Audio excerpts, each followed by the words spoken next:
اہل ایمان اپنی آوازیں پیغمبر کی آواز سے اونچی نہ کرو، اور جس طرح آپس میں ایک دوسرے سے زور سے بولتے ہو اس طرح ان کے روبرو زور سے نہ بولا کرو، ایسا نہ ہو کہ تمہارے اعمال ضائع ہو جائیں اور تم کو خبر بھی نہ ہو۔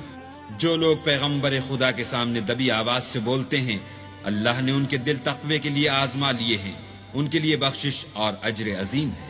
جو لوگ تم کو حجروں کے باہر سے آواز دیتے ہیں ان میں اکثر بے عقل ہیں،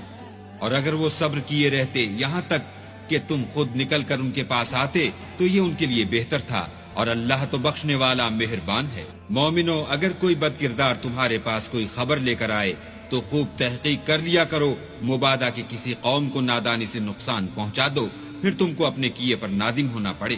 اور جان رکھو کہ تم میں اللہ کے پیغمبر ہیں، اگر بہت سی باتوں میں وہ تمہارا کہا مان لیا کریں تو تم مشکل میں پڑ جاؤ، لیکن اللہ نے تم کو ایمان عزیز بنا دیا اور اس کو تمہارے دلوں میں سجا دیا، اور کفر اور گناہ اور نافرمانی سے تم کو بیزار کر دیا، یہی لوگ راہ ہدایت پر ہیں۔